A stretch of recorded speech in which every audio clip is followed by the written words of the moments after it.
प्यारे बच्चों, good afternoon.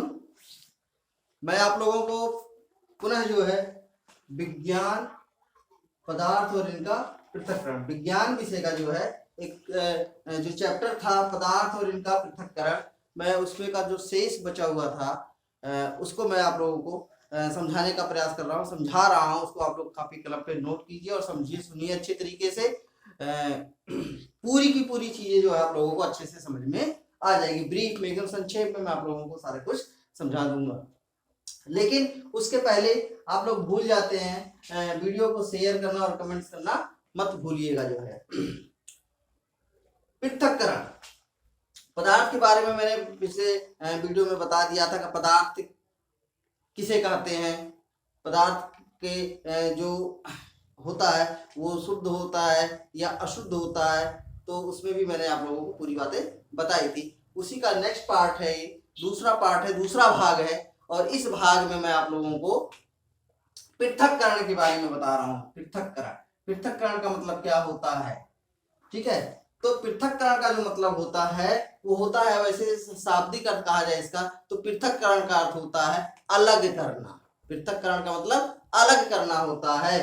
क्या अलग करना बच्चों? देखो, किसी पदार्थ से अनावश्यक पदार्थ, किसी भी पदार्थ से जो अनावश्यक पदार्थ है उसको अलग करना पृथक्करण कहलाता है। कोई भी पदार्थ है, उस पदार्थ की जो अशुद्धियां हैं उनको अलग करना ही क्या कहलाता है? पृथक्करण कहलाता है। जैसे चावल व दाल से कंकड़ मिट्टी को अलग करना, आटे की छलनी से भूसी को छान कर अलग करना, मट्ठे से मक्खन का अलग करना इत्यादि क्या है? पृथक्करण है। जैसे चावल और दाल जब भी हम पकाते हैं, पकाने से पहले उसमें जो भी अशुद्धियां होती है, जो भी कंकड़ पत्थर होते हैं, मिट्टी होती है, उसको अलग किया जाता है। आटे को पकाने मतलब आटे की रोटियां पकाई जाती हैं, तो रोटी पकाने से पहले आटे को गूंथा जाता है। तो आटे को जो है पहले उसमें जो भी अशुद्धियां हैं, भूसी है या जो भी कुछ उसमें, मान लीजिए गेहूं में कुछ मिला हुआ था पहले से नहीं निकाला जा सका है, तो उसको छानने के लिए जो है हम छन्नी का इस्तेमाल करते हैं और उसको छान कर जो है भूसी और अन्य अशुद्धियां जो भी होती हैं उसको हम निकाल लेते हैं। इसी तरीके से मट्ठे से मक्खन निकाला जाता है बिडोलक के माध्यम से। उसको बिडोलक को घुमा के जो है मट्ठे में मक्खन अलग किया जाता है। तो ये तो बच्चों समझ में आ गया कि पृथक्करण किसे कहते हैं। पृथक्करण का शाब्दिक अर्थ जो है वो अलग करना है। अब ये पृथक्करण की जो विधियां हैं, पृथक्करण को हम कैसे इस्तेमाल करते हैं, क्योंकि प्रत्येक चीज को, प्रत्येक वस्तु को, प्रत्येक पदार्थ को जो है अलग करने के लिए विभिन्न विधियों का उपयोग किया जाता है। तो मैंने यहाँ लिखा भी है, पृथक्करण की निम्नलिखित विधियां अपनाई जाती हैं। कौन कौन सी विधियां हैं? ये 12 विधियां हैं मुख्य रूप से, जिसके द्वारा जो है पदार्थ से जो है अशुद्धियों को दूर किया जाता है। नंबर 1 फटकना। नंबर 1 फटकना। फटकना क्या है? गेहूं और चावल की अशुद्धियों को दूर करने के लिए जो होता है वो सूप इत्यादि का प्रयोग करके फटक कर उसमें से निकाल लिया जाता है। जैसे उसमें भूस वगैरह है तो उसको अलग कर लिया जाता है। गेहूं, चावल या अन्य कोई है, राई है, सरसों है, चना है, दाल है, तो पहले मोटा मोटा जो है उसको हम फटक कर क्या कर लेते हैं, उसके अंदर की जो भूस है उसको हम अलग कर लेते हैं। तो जो उड़ने वाली चीजें हैं, जो हल्की चीजें होती हैं, उनको हम सूप के माध्यम से या अन्य किसी माध्यम से फटक कर उसको अलग कर लिया जाता है। दूसरा है बीनना। दूसरा है बीनना। बीनना जैसे दाल चावल को पकाने से पहले उसमें कंकड़ जो पत्थर होते हैं उनको क्या किया जाता है, हाथ से पहले निकाल लिया जाता है, पिक कर लिया जाता है, उंगलियों से निकाल लिया जाता है। तो इसको बीनना कहते हैं। बीनने के माध्यम से भी जो है चीजों को अलग कर लिया जाता है। चावल और दाल को पकाने से पहले उसमें मिली अशुद्धियों को बीन कर अलग किया जाता है। तीसरे नंबर पर बच्चों आता है चालना या छानना। रोटी पकाने से पहले आटे से भूसी का अलग करने के लिए छलनी या तथा द्रव पदार्थ की अशुद्धियों को दूर करने के लिए विशेष विधि से छाना जाता है।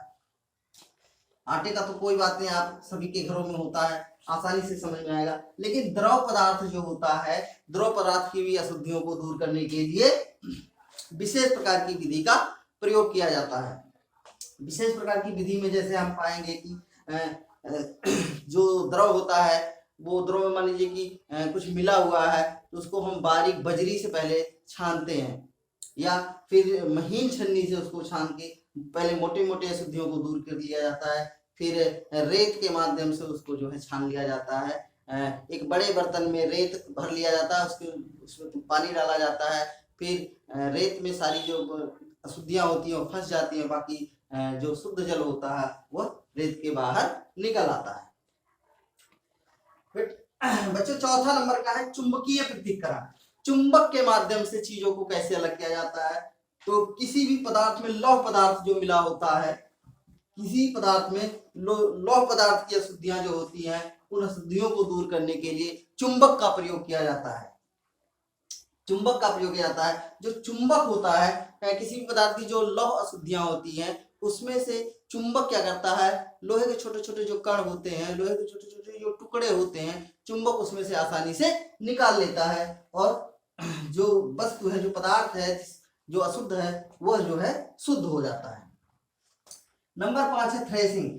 थ्रेसिंग जैसे पकी हुई फसलों में से अनाज निकालना। पकी हुई फसलों से अनाज के दानों को अलग करने के लिए एक थ्रेसर नाम की मशीन आती है।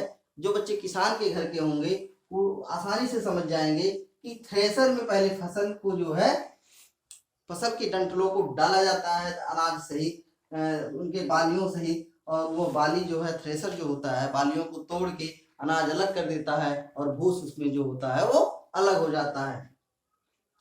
और फिर अनाज को हम घर में ले आते हैं, अनाज को किसान अपने घर में ले आते हैं और जो भूस होता है वो पशुओं को खिलाने के लिए उपयोग में आ जाता है। नंबर 6 है तलछटीकरण। तलछटीकरण और निथारना।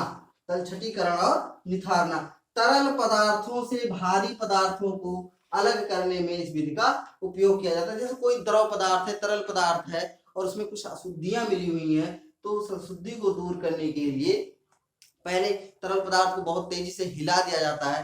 हिलाने के बाद उसको रख दिया जाता है। जब शांत हो जाता है तो उसमें से जो छोटी छोटी या भारी भारी अशुद्धियां होती हैं, छोटी और भारी चीजें होती हैं, वो बैठ जाती है नीचे। उसके बाद उसको फिर दूसरे बर्तन में पिरो लिया जाता है। इस तरीके से कई बार करने से जो है मतलब निथर जाता है, जो उसको दूसरे बर्तन में पिरो लिया जाता है। इस बार कई बार ऐसी प्रक्रिया को करने के बाद जो तरल पदार्थ होता है वह शुद्ध हो जाता है।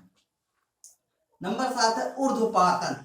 ऊर्ध्वपातन उसे कहते हैं जो सीधे वह पदार्थ जो गर्म करने पर गैस सीधे द्रव अवस्था में आए बिना गैसीय अवस्था में परिवर्तन हो जाए, ऐसे पदार्थ को ऊर्ध्वपातन पदार्थ कहते हैं।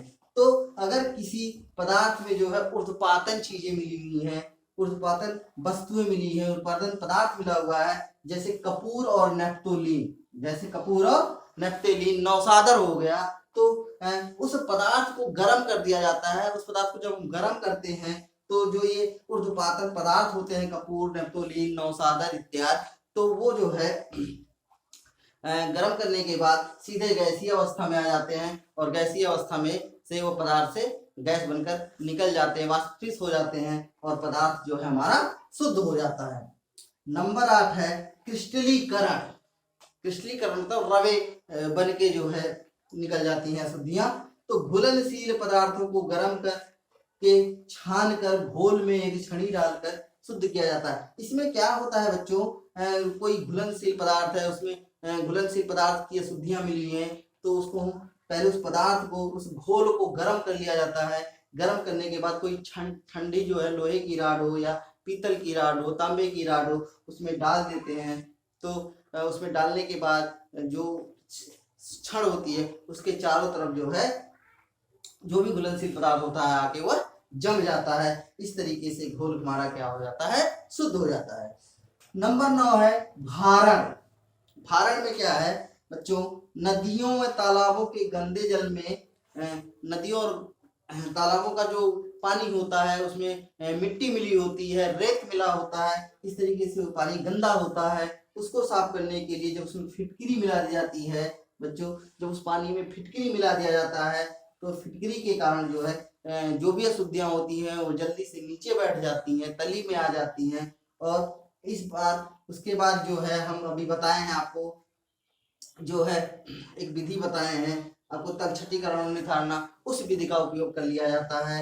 मतलब ये दोनों विधियां मिला के जो है उस पानी को स्वच्छ बना दिया जाता है।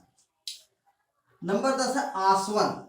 आसवन विधि से बच्चों जो होता है पेट्रोलियम पदार्थ का शोधन किया जाता है। पेट्रोलियम पदार्थ जो होते हैं उसको शोधन किया जाता है। जैसे पेट्रोलियम जो होता है वो एलडीए के रूप में निकाला जाता है बच्चों। किसके रूप में? एलडीए के रूप में निकाला जाता है। एलडीए के रूप में निकाला जाता है। तो एलडीए जो होता है उसको पहले हम गर्म करते हैं। गर्म करने के बाद अब आप बच्चों जानते हो कि केरोसिन का क्वथनांक कुछ अलग होता है, पेट्रोल का क्वथनांक कुछ अलग होता है, डीजल का क्वथनांक अलग होता है, चपड़े का जो है क्वथनांक अलग होता है।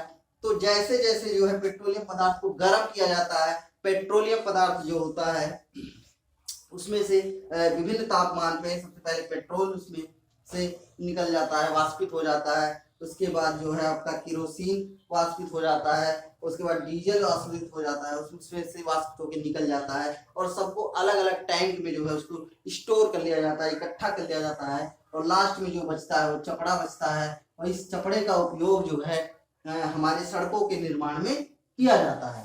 तो पेट्रोलियम पदार्थ से केरोसिन, पेट्रोल और डीजल और चपड़ा को अलग करने के लिए आसवन विधि का उपयोग किया जाता है। जो है पेट्रोलियम पदार्थ का पृथक्करण करने के लिए आसवन विधि का उपयोग किया जाता है। उसके बाद है वाष्पन। बेटा नंबर 11 आसवन विधि, सॉरी वाष्पन विधि। वाष्पन विधि में क्या है बेटा? घुलनशील ठोस पदार्थों को किसी घोल से अलग करने के लिए वाष्पन विधि का उपयोग किया जाता है। जैसे नमक का घोल है, जिससे नमक बनाया जाता है समुद्र के पानी से।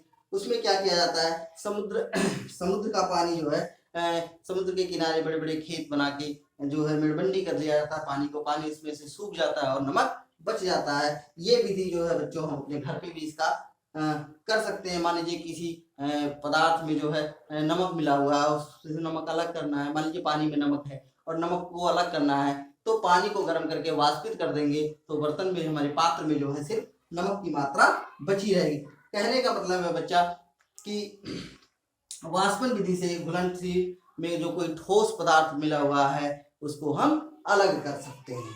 उसके बाद अंतिम आता है जो मुख्य है वो 12 है अपकेंद्रण विधि।